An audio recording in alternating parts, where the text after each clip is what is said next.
I didn't say a word when they handed me that eviction notice. I just slid the 1923 water rights deed across the table and watched 35 McMansions turn into lakefront property. The Willowbrook Estates HOA thought they could steal my grandfather's farm while I was deployed in Afghanistan. These pompous bureaucrats built their perfect suburban paradise on stolen land, complete with tennis outfit Karens patrolling in golf carts.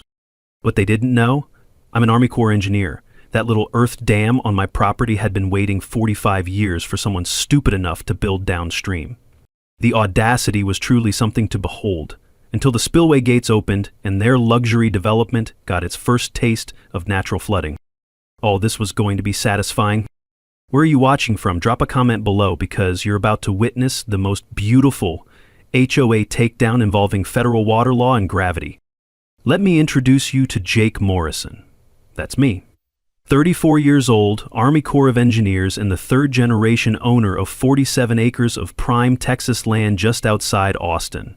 My grandfather, who we all called Pops, bought this property back in 1955 when Austin was still a sleepy college town and barbecue joints outnumbered tech companies by about 1,000 to 1. Pops was the kind of man who believed in taking care of the land and the people on it. In 1978, he built a small earth dam on our property. Nothing fancy, just good engineering designed to collect rainwater for the cattle and help out our downstream neighbors during dry spells. The Army Corps of Engineers even helped him with the design. Pops always said that someday the back 40 acres would be worth something special, but for now it was just beautiful rolling hills where we ran cattle and I learned to hunt. Then came my 2 tours in Afghanistan, where I specialized in water management and infrastructure. Turns out, building wells and managing water flow in a war zone teaches you a thing or two about how precious clean water really is, and how quickly people will fight over it. While I was on my second deployment, Pops passed away.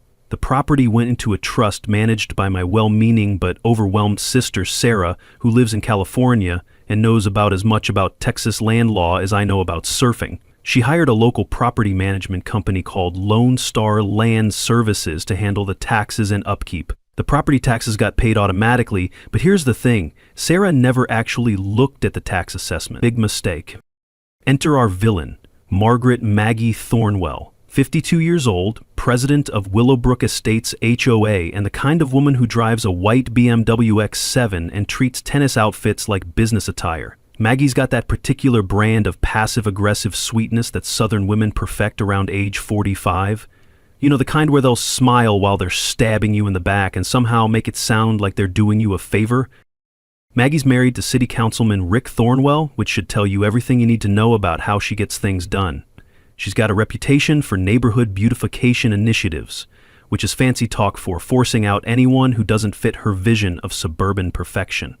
The smell of her expensive perfume can't quite mask the stench of cigarette smoke and entitlement that follows her around like a cloud.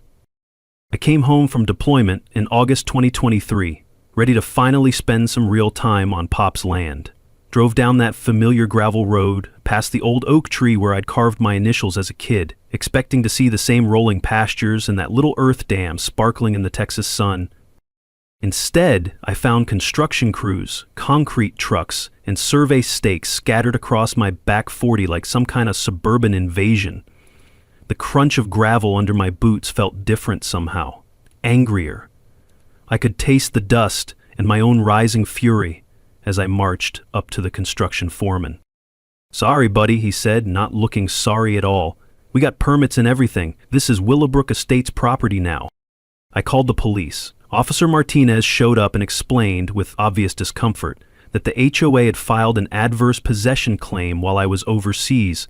Apparently, when nobody's actively using land for a certain period, and if you can prove you've been improving it, you can sometimes claim ownership. It's an old law designed to prevent land from sitting empty forever, but it's become a favorite tool of developers and HOAs looking to expand their empire. That's when Maggie appeared, riding up in her little golf cart like some kind of suburban warlord. Her voice had that syrupy sweetness that immediately made me want to check my wallet. "Your family abandoned this land, honey," she said, smiling like she was doing me a favor. "We're just putting it to good use for the community." But here's what really got my blood boiling. I discovered that her construction crews had diverted the small creek that feeds Pop's dam.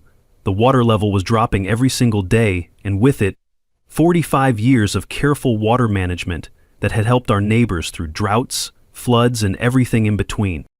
As I stood there watching the water level drop, Maggie's parting shot echoed in my ears. "You should have stayed closer to home, soldier boy." That's when I knew this wasn't just about land, it was war. I hired the first attorney I could find. Big mistake. This guy quoted me $85,000 just to challenge the zoning change. Turns out, while I was serving my country, Maggie's husband, Rick, had pushed through an emergency zoning modification. My family's land went from agricultural pre-validation to residential development zone faster than you can say conflict of interest. But here's where my Army Corps training came in handy. While that overpriced lawyer was shuffling papers and billing hours, I was digging through the county records like I was hunting for IEDs, and just like in Afghanistan, the devil was in the details.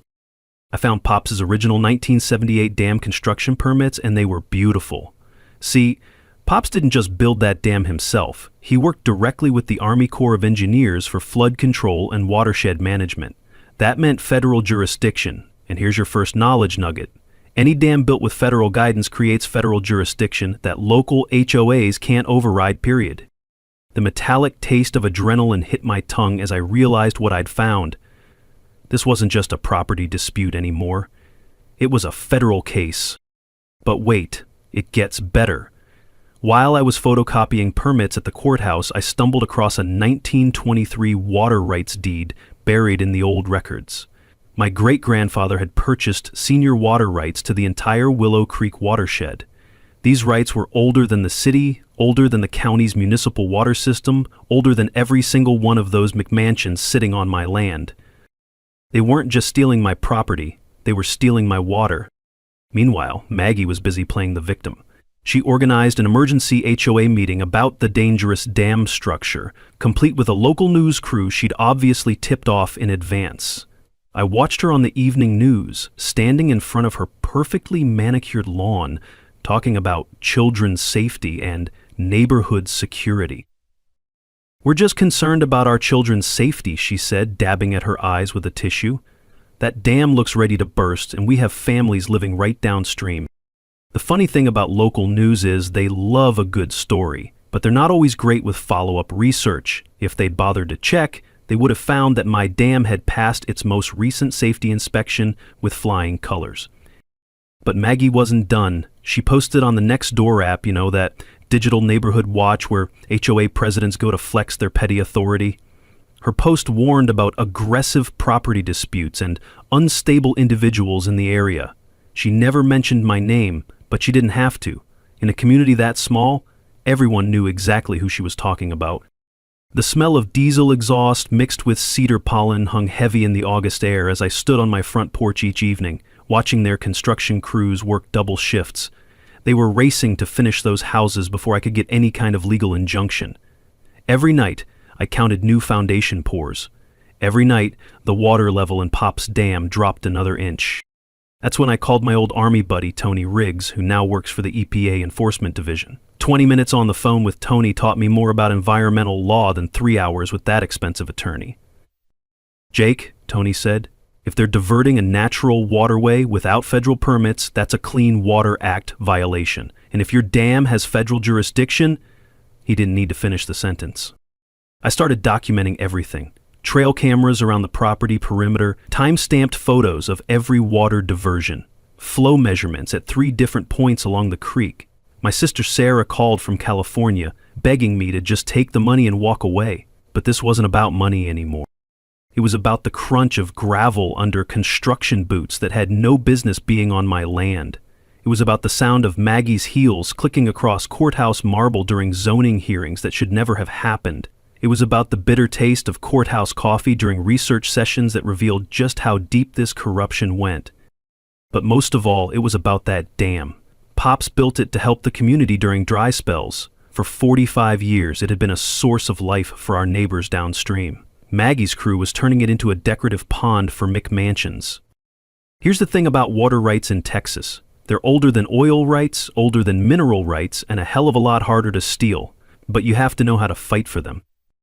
As I stood there watching another concrete truck rumble past my kitchen window, I realized something important. This wasn't going to be won in a courtroom with expensive lawyers and legal briefs. This was going to be won with engineering. Maggie decided to turn up the heat. She organized what she called a neighborhood safety patrol. 3 HOA board members in matching polo shirts who parked at my property entrance like some kind of suburban checkpoint. They photographed every visitor, wrote down license plates, and filed reports with the sheriff about suspicious activity. The harassment campaign was textbook intimidation. Loud music complaints when I ran my radio during farm work, unsightly structures, citations for my perfectly functional farmhouse that had been standing since 1962, environmental hazards, reports about my septic system that had passed inspection just 6 months earlier. But the real kick in the teeth came when Rick used his city council position to order a wellness check on me through Veteran Services. Apparently I was a troubled veteran who might be struggling with readjustment issues. The social worker who showed up was apologetic but thorough. She had to check boxes on her clipboard while Maggie watched from her golf cart like she was supervising a military inspection.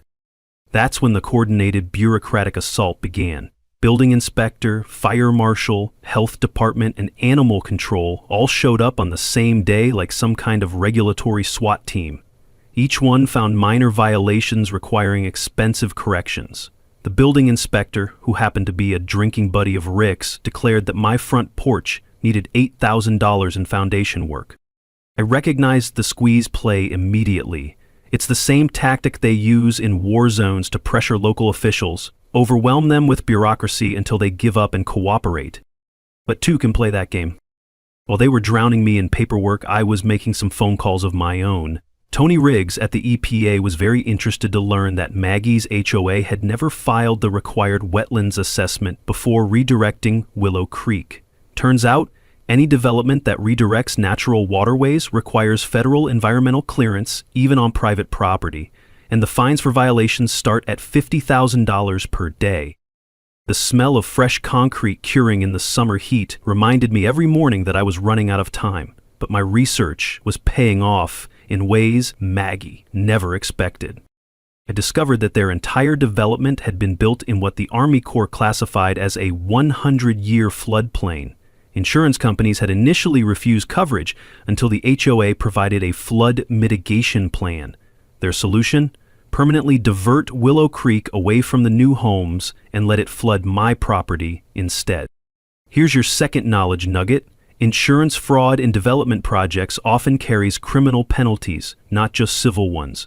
When developers lie about flood risks to get coverage, that's federal mail fraud. The deeper I dug, the more I realized this wasn't Maggie's first rodeo. Her previous HOA in Houston had paid a $2.3 million EPA fine for an identical creek diversion scheme. She'd left town just ahead of the federal prosecutors and set up shop here in Austin, looking for new victims. Meanwhile, Maggie was spreading rumors about my mental health and violent tendencies. She hired a private investigator to dig up dirt on my military service and organized a petition demanding the city condemn my property as a public nuisance. "We have children playing in these neighborhoods," she told the local paper. "We can't have unstable individuals threatening our safety." But while she was busy playing the victim, I was building alliances. I connected with other HOA victims through online forums and discovered a pattern.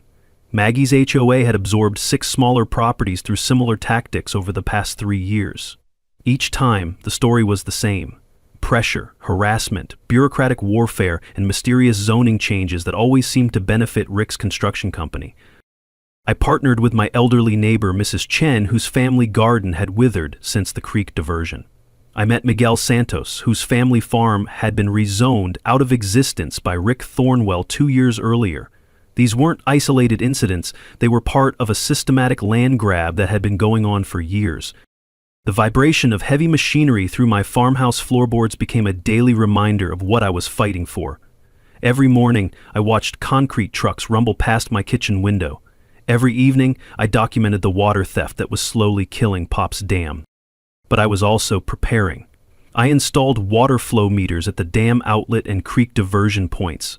I calculated the exact volume of water being stolen, 1,200 gallons per day, worth $47,000 annually in agricultural water rights.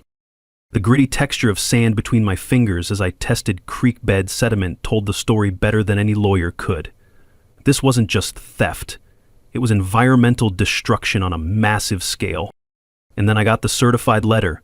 The city was planning to seize my property through eminent domain for public safety. The hearing was scheduled in just 2 weeks. Maggie's quote in the paper made her strategy crystal clear. Sometimes you have to protect the community from itself. But as I stood at my bedroom window that night, watching storm clouds gather on the horizon, I realized something important. Those weren't just rain clouds building up. They were opportunity. Maggie went nuclear. Rick fast-tracked an eminent domain hearing, scheduled for just 2 weeks out, and suddenly the HOA was offering me $180,000 for property assessed at $890,000. The message was clear: take the lowball offer or lose everything. The local newspaper ran a hit piece that made me sound like some kind of domestic terrorist. "Troubled Veteran Blocks Community Progress" was the headline, complete with a photo that somehow made my farmhouse look like a crack den and me look like I hadn't slept in weeks. But Maggie's masterstroke was the photo op. She staged it perfectly.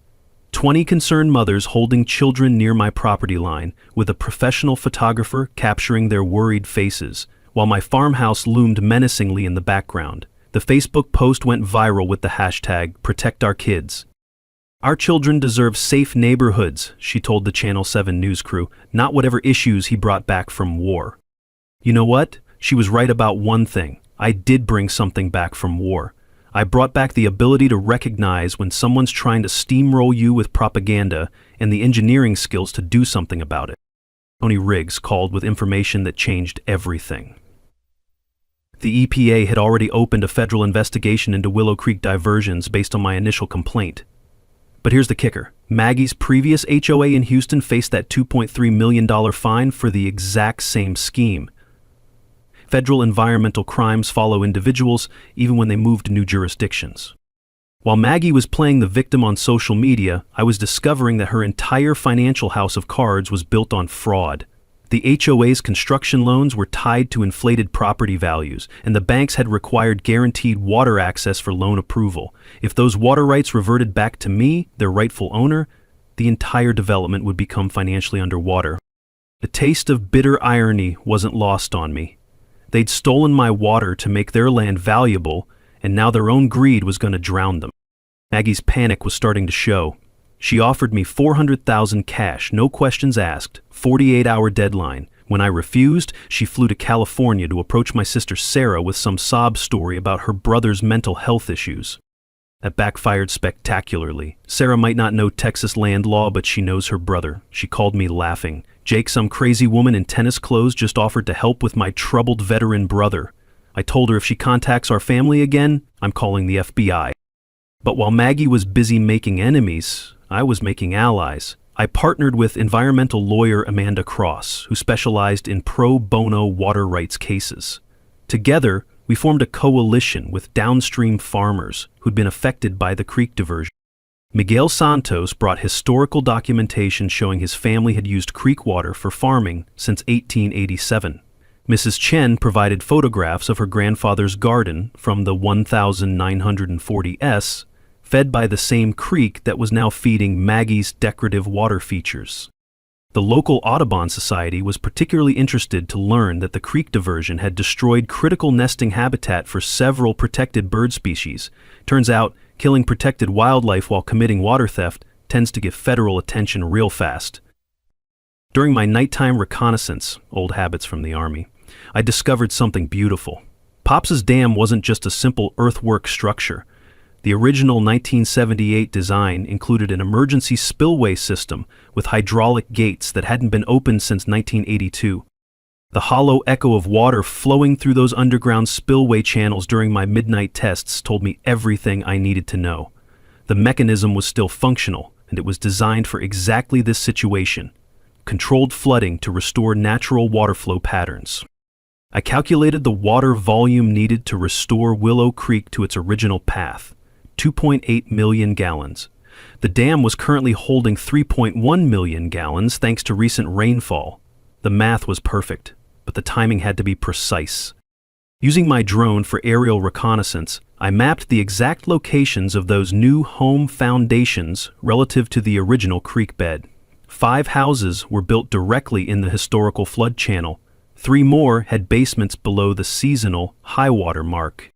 Here's the beautiful part. The construction crews had installed decorative creek beds using concrete and decorative stones. They looked pretty, but they weren't designed to handle actual water flow. Meanwhile, my spillway system was engineered by the Army Corps specifically for flood management. Then Maggie made her biggest mistake. Her crew began installing permanent concrete barriers to completely block the original creek bed. This would make my spillway system useless and permanently destroy the downstream ecosystem. But it also gave me the perfect justification for what I was about to do. The Weather Service was predicting heavy September rains, perfect seasonal cover for emergency dam maintenance. As I stood at those spillway controls at sunset, reading Pop's journal entry about helping neighbors during droughts, the decision crystallized. Time to open the gates. While digging through dusty courthouse records for the 3rd time that week, I found a misfiled document that changed everything. Buried behind a stack of 1979 tax assessments was the original Agricultural Flood Management Covenant from Pop's dam construction. The language was beautiful in its simplicity. Dam operators shall maintain natural seasonal flow patterns to preserve downstream agricultural water rights in perpetuity. This wasn't just permission to manage flooding, it was a legal obligation that superseded any HOA agreements or city ordinances. But Amanda Cross's investigation uncovered something even more damaging. The HOA's insurance applications contained flat-out lies. They'd claimed no seasonal flooding risk and permanent creek diversion approved by all agencies to secure $47 million in coverage. Here's your 3rd knowledge nugget. Insurance fraud in development projects often carries criminal penalties, not just civil ones. When you lie to insurance companies about environmental risks, that's federal mail fraud with mandatory prison time. The deeper we dug, the more the whole scheme unraveled. Rick Thornwell's construction company wasn't just the contractor for the HOA development, he was the primary investor. Every house built on my stolen land put money directly in his pocket. And here's the kicker. He'd never recused himself from a single city council vote that benefited his project. Tony Riggs shared EPA findings that made my blood boil. The creek diversion had killed the entire population of Guadalupe bass, a protected species that had thrived in Willow Creek for generations. Texas Parks and Wildlife had documented the fish kill, but somehow the report got lost in Rick's office before it could trigger federal prosecution. They weren't just stealing land and water, they were destroying an entire ecosystem. But the real smoking gun came from Amanda's banking contacts. The construction loans were secured by fraudulent environmental assessments that claimed the creek diversion was a temporary construction measure. Banks were told the water would be returned to its natural flow once construction was complete. If those water rights reverted to me, the entire development would violate federal lending regulations. The banks could demand immediate full repayment of $12 million in construction loans. That's when I found Pop's handwritten journals in the farmhouse attic. His 1980 entry broke my heart. Opened spillway today, helped the Santos farm and 3 others get through dry spell. That's what neighbors do. The dam was never about our family's profit. It was about community service, helping downstream neighbors survive droughts and managing floods to protect everyone in the watershed. Reading those journals, I realized what Maggie had really stolen. It wasn't just land or water. It was 45 years of community cooperation that my grandfather had built, one neighbor at a time. My engineering analysis confirmed what I'd suspected. Maggie's creek diversion was creating an upstream flooding hazard. During heavy rains, the redirected water would back up into residential areas. The original creek bed had provided natural flood control for the entire watershed, and my spillway system was the only way to safely manage seasonal flooding. The timeline pressure was crushing.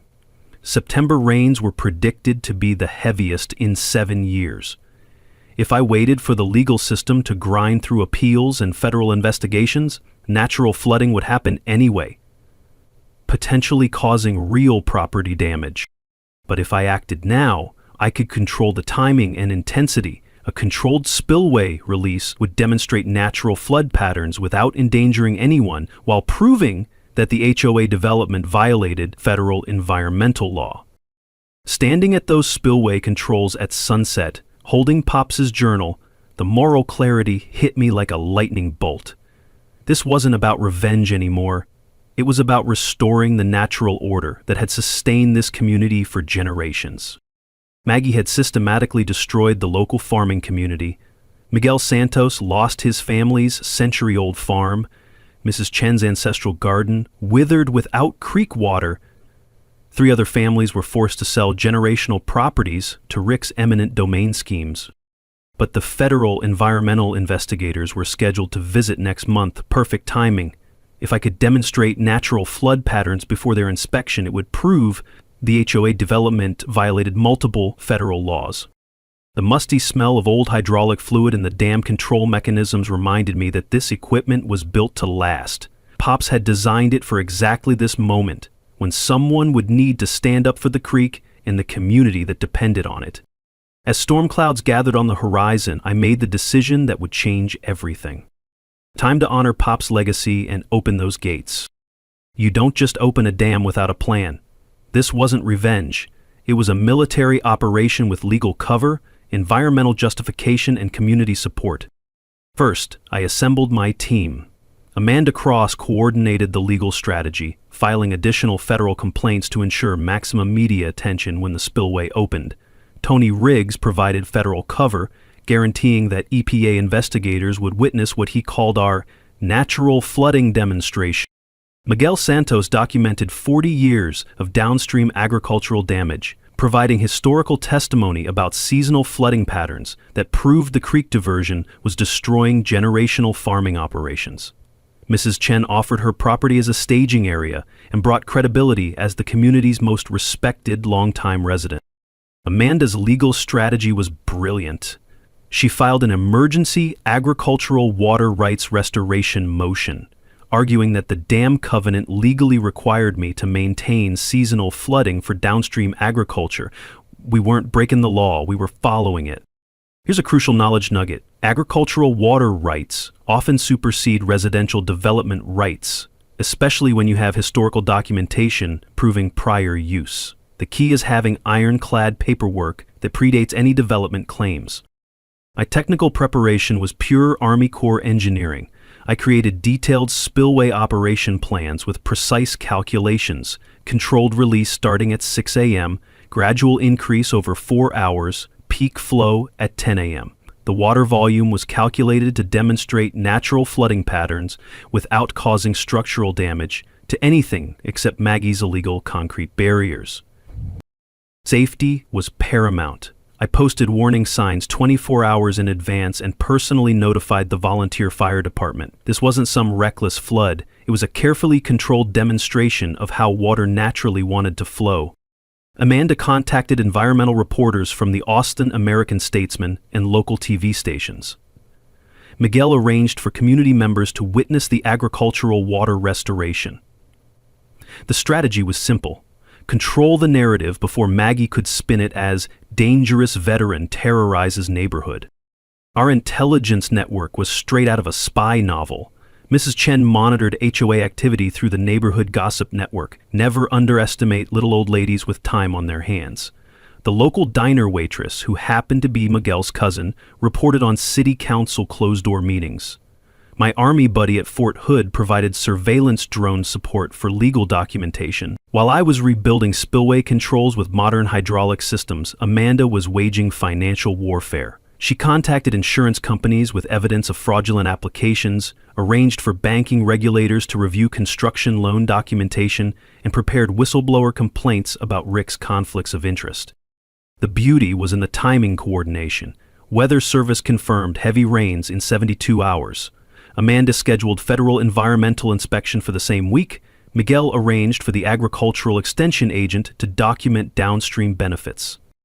A perfect storm of natural weather, federal oversight, and community support, all converging at exactly the right moment. But I knew Maggie's psychology. She always escalated when pressured, so I prepared for her predictable responses. Emergency HOA meeting, media smear campaign, probably a restraining order filed through her corrupt judge friend. Amanda drafted preemptive legal responses to each expected attack. The evidence preservation was crucial. I compiled comprehensive photo documentation of the current creek diversion, recorded video testimony from affected farmers and neighbors, and gathered historical photographs showing original creek bed and seasonal flooding patterns. Amanda secured everything in federal court filings for legal protection. Safety protocols included coordination with the volunteer fire department, communication with downstream residents, and detailed notices posted in English and Spanish. I even created an evacuation plan we wouldn't need, just to demonstrate responsible management. The economic warfare was Amanda's specialty. She tipped off state banking regulators about construction loan irregularities, contacted the Texas Attorney General about insurance fraud evidence, and prepared a civil RICO lawsuit alleging a pattern of racketeering. Here's another knowledge nugget. Coordinated regulatory pressure often forces settlement faster than individual lawsuits. When multiple agencies investigate simultaneously, defendants can't fight on all fronts. The smell of WD-40 and machine oil filled the evening air as I serviced all dam equipment and tested spillway gates under minimal flow. Everything worked perfectly. Pops had built this system to last. I stocked the farmhouse with supplies for a potential siege, knowing Maggie would try everything to stop me. Amanda filed protective court orders preventing interference with lawful dam operations. We established secure communications using military-grade encrypted radios. As I stood at those controls for the final equipment check, watching storm clouds build on the horizon, everything felt aligned. Weather forecast confirmed heavy rains in 48 hours. Federal investigators would arrive in 36 hours. Maggie was scheduled for her morning show appearance in 24 hours, probably planning another attack on my character. The timing was perfect. Dawn tomorrow would bring justice. And 45 years of stolen water back to where it belonged. Maggie's desperation reached new levels when she hired private security to patrol my property perimeter.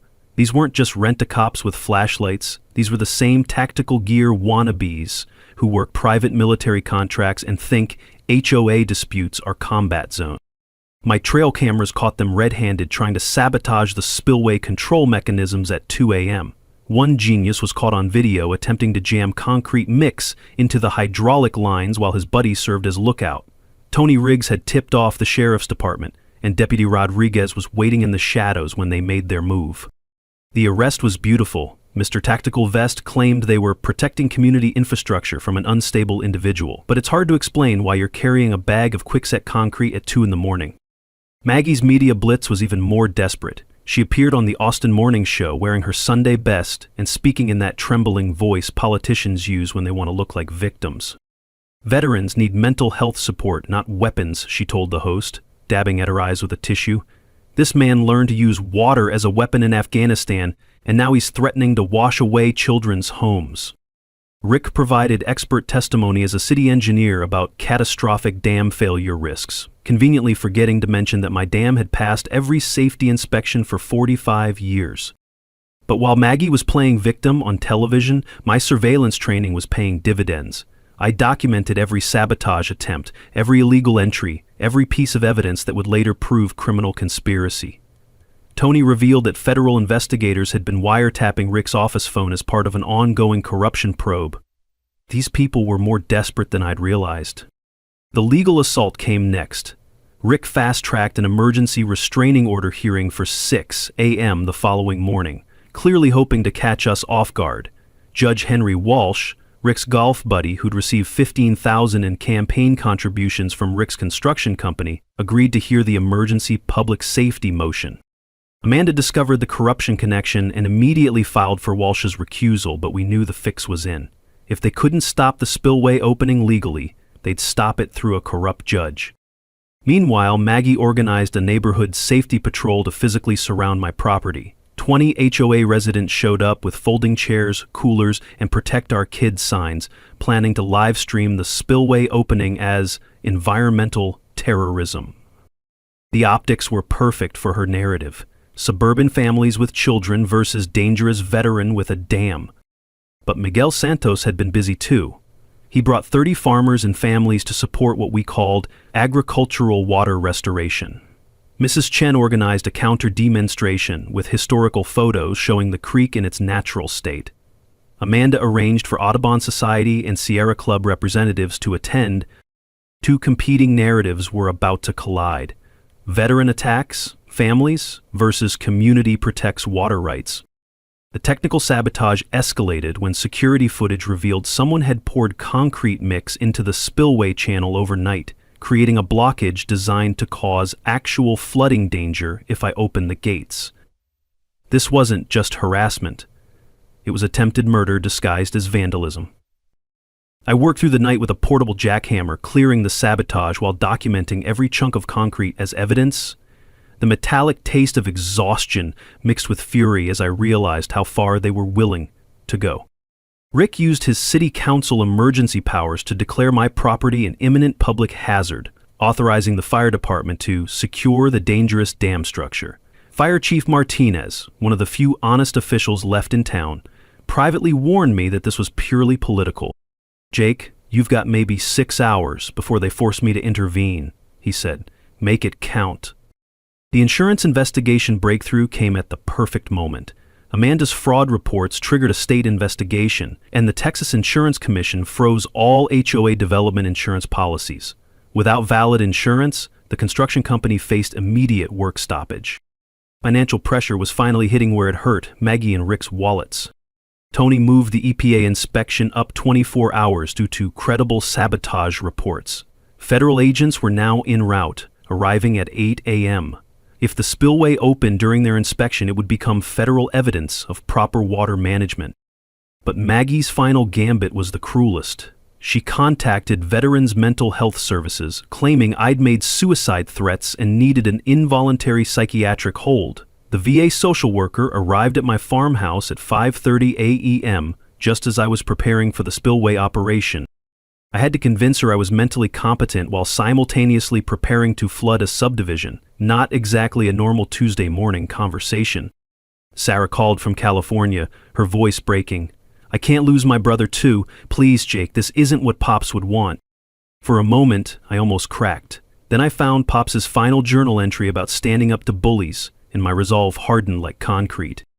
Sometimes you have to flood the valley to save the creek. At 7:02 a.m., with federal agents watching and the morning sun painting the sky orange, I opened the spillway gates to 25% capacity. The sound was magnificent, not the violent rush of destruction, but the gentle whisper of water returning home. For the first time in 18 months, Willow Creek began flowing in its original bed, exactly where nature intended. Miguel Santos knelt beside the restored creek and cupped the clear water in his weathered hands, tears streaming down his face. "This is the water that fed my grandfather's farm for 60 years, he whispered. Maggie's reaction was immediate and predictable. She screamed at the federal agents to arrest the terrorist, her carefully composed morning show demeanor cracking like cheap paint. EPA agent Sarah Kim calmly explained, "Ma'am, this gentleman has the legal right to operate his agricultural flood control system." But Maggie was live streaming on Facebook, her voice rising to near hysteria. "He's flooding our children's homes. This is what happens when we let unstable veterans have weapons." Except the water wasn't flooding anything. It was flowing exactly where it belonged, in the original creek bed that her development had illegally blocked. Local news helicopters circled overhead, broadcasting the spillway operation live. The Austin American-Statesman reporter was interviewing downstream farmers about their restored water access when Maggie tried to hijack the interview. "This veteran is using military training to attack civilians," she shrieked. The reporter, clearly confused, asked, "Ma'am, the water is flowing in the original creek bed. How exactly is this an attack?" You could almost hear Maggie's narrative collapsing in real time. Rick was frantically calling Judge Walsh, screaming into his phone about property values and campaign contributions. "That psycho is destroying millions in property value," he yelled, apparently forgetting that Amanda was recording the conversation from the courthouse steps. Here's a legal nugget for you. Texas is a one-party consent state, which means you only need one person's permission to record a phone conversation, and that person can be yourself. The engineering validation was beautiful. EPA agent Kim measured the water flow and confirmed it matched historical seasonal patterns exactly. Tony Riggs documented everything. This is how the creek flowed naturally before the 2022 diversion. Federal agencies prioritized natural water flow over development convenience, and we were proving that principle in real time. Mrs. Chen's garden irrigation system filled for the first time in 18 months.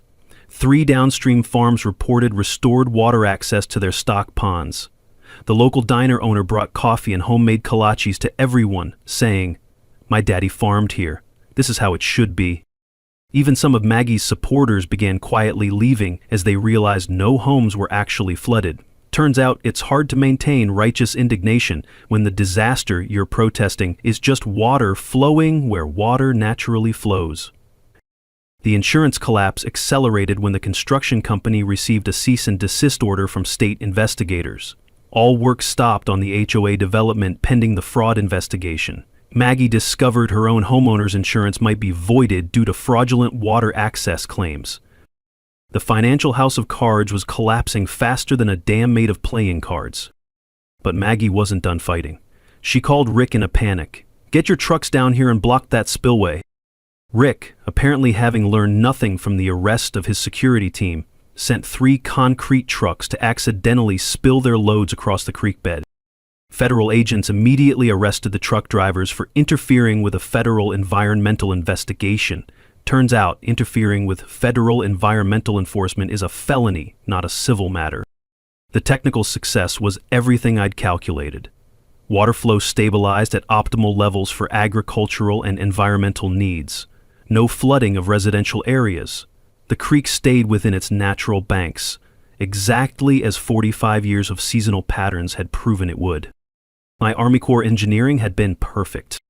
The political fallout was swift. City Councilman Martinez arrived and publicly demanded Rick's immediate resignation. "This corruption has made our city a laughingstock," he announced to the gathered media. "You're done." Federal investigators expanded their probe to include RICO charges for systematic land fraud. Tony told me later, "This is the smoking gun we needed for criminal prosecution." But the sweetest moment came when Maggie realized her $2.3 million investment was now worthless without fraudulent water access. She screamed at me across the creek, "You've destroyed everything! 35 families!" My response was calm, measured, and loud enough for every camera to catch. "No, ma'am, I restored everything. Your families can buy water rights legally, just like everyone else has to." Maggie stormed off, threatening federal lawsuits that would never materialize. As Miguel's extended family arrived with homemade tamales and cold beer, and Mrs. Chen brought a traditional Chinese tea ceremony to bless the restored creek, I realized something important. This was never about revenge. It was about community, the kind Pops had built one neighbor at a time, one drought at a time, one act of generosity at a time. The media narrative had shifted completely. Environmental groups hailed the spillway operation as a model for ecosystem restoration. The original Veteran Floods neighborhood story became Community Reclaimed Stolen Water. Sometimes the truth flows as naturally as water finding its way home. Judge Walsh's courtroom at 2 p.m. was packed tighter than a can of sardines. Media crews, farmers, HOA residents, and federal agents filled every seat, with overflow crowds watching through the windows. You could feel the electricity in the air. This wasn't just a legal hearing, it was a community reckoning. Maggie arrived with a 3-piece suit army, high-powered Houston attorneys, expert witnesses, and enough legal firepower to take down a small government. She'd traded her tennis outfit for a conservative black dress and pearls, playing the role of concerned community leader defending innocent families. I showed up with Amanda, wearing a simple button-down shirt and Pop's old cowboy hat. Sometimes the best armor is just being comfortable in your own skin. The gallery was divided like a wedding gone wrong. HOA supporters on the left clutching their Protect Our Kids signs, farming community on the right with weathered hands and determined faces. Maggie's attorney opened with dramatic flair, presenting photos of muddy construction sites and claiming $2.7 million in flood damage from my spillway operation. They wheeled in a psychiatrist who'd never met me but was happy to diagnose combat revenge fantasies based on newspaper clippings. "Your Honor," the attorney declared, gesturing toward me like I was a war criminal, "this disturbed veteran is using military engineering knowledge to terrorize innocent families. He's turned water into a weapon of mass destruction. The courtroom buzzed with whispers until Amanda stood for our response. She presented the 1978 Agricultural Flood Management Covenant that legally required seasonal flooding. EPA agent Kim took the stand and testified that my spillway operation had restored natural water flow patterns without causing any actual property damage. Historical photographs proved current water levels matched 60 years of natural seasonal patterns. Here's your final knowledge nugget. Legal water rights documentation always trumps recent development claims, especially when you have federal environmental agencies backing your position.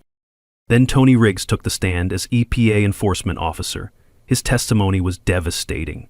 The HOA development had violated 3 separate federal environmental laws, committed systematic insurance fraud, and destroyed protected wildlife habitat. Judge Walsh squirmed in his seat as federal crimes were detailed in his courtroom. You could see him calculating whether his political loyalty to Rick was worth potential federal prosecution for obstruction of justice. The breaking point came when Amanda called Rick as a witness. Under oath, he admitted to fast-tracking zoning changes while I was deployed overseas and revealed his financial stake in the construction company. When Amanda played the recorded phone conversation about destroying property values, Rick exploded. "This is a federal setup," he screamed, storming toward the exit. "We did nothing wrong." His own words, captured on audio, proved the conspiracy better than any prosecutor could. But the real emotional power came from community testimony. Miguel Santos described 3 generations of farming destroyed by the creek diversion, his voice breaking as he talked about his grandfather's dreams dying with the stolen water. Mrs. Chin showed photographs of her family garden, lush and green before the diversion, brown and withered after. Her quiet dignity spoke louder than any legal argument. Fire Chief Martinez testified that the spillway operation was professionally executed with 0 safety violations. Downstream property owners confirmed their agricultural water access had been fully restored. Then Maggie took the stand for what became her final performance. "He came back from war damaged, Your Honor," she said, pointing at me with trembling fingers. "He's taking revenge on innocent families using psychological warfare against children."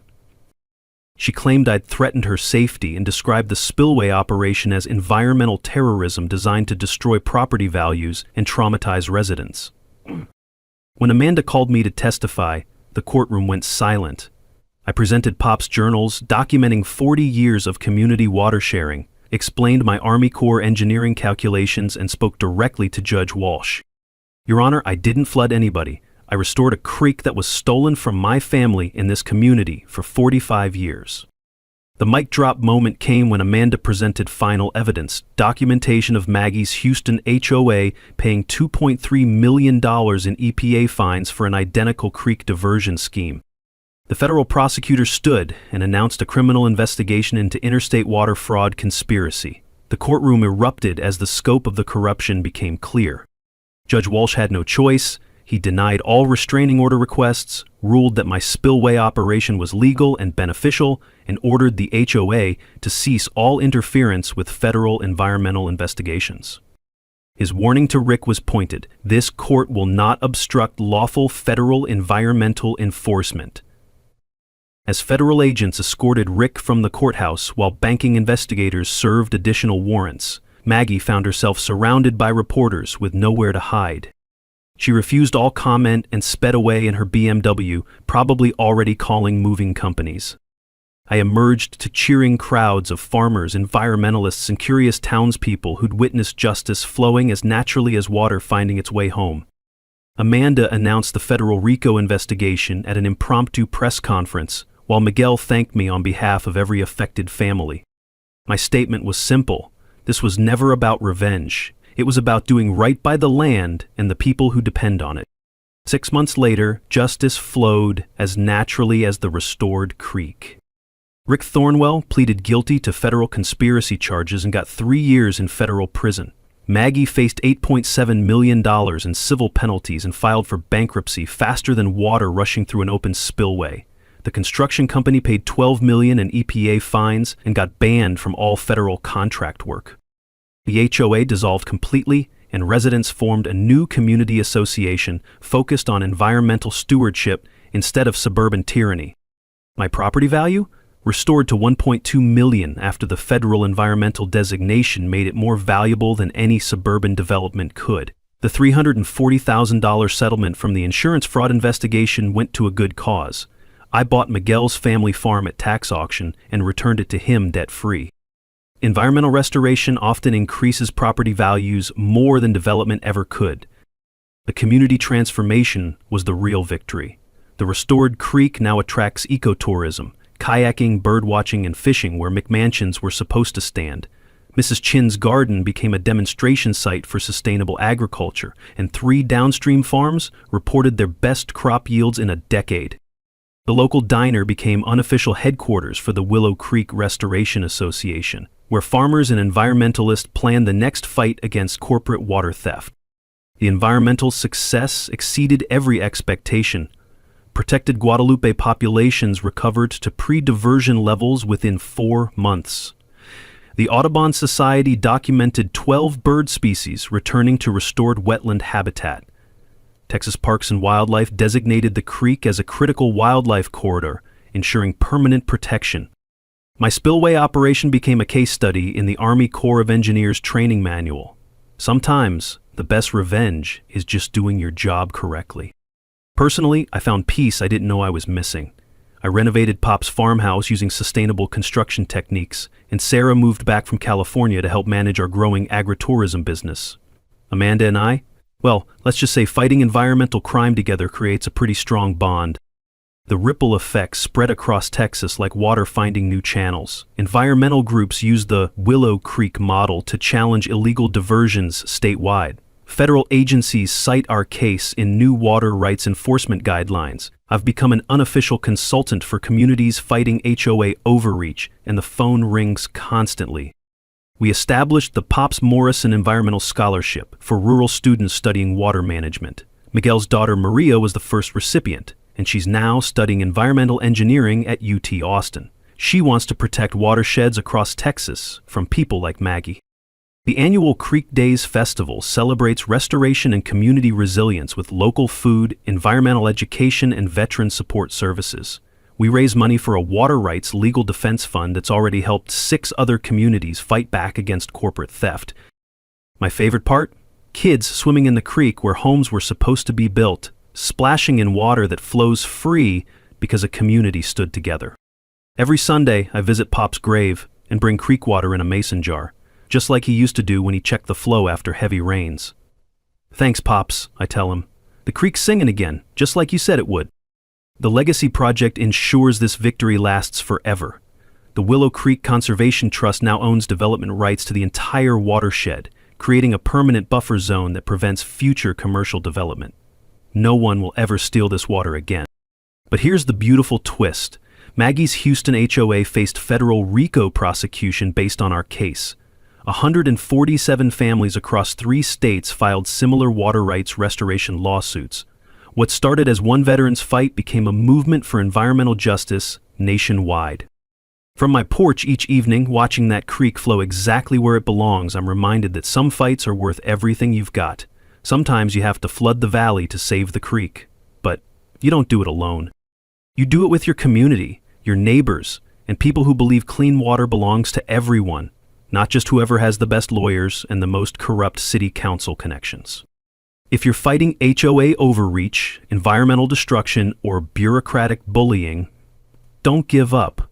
Document everything, find allies, and remember, the law is on your side when you're protecting the land for future generations. Drop a comment and tell me your HOA nightmare story. I read every single one and reply when I can, because these fights are easier when we support each other. Hit subscribe if you want more stories about communities fighting back against corruption and winning. And remember, your voice matters, your vote matters, and your creek matters too. Next week, I'm telling you about the city that tried to steal my neighbor's solar farm, so she cut power to City Hall during the mayor's wedding reception. That's a story about a different kind of power, and how one engineer turned the lights out on municipal corruption. Water finds a way, justice finds a way, and communities that fight together win together. Willow Creek flows free, y'all, and it always will.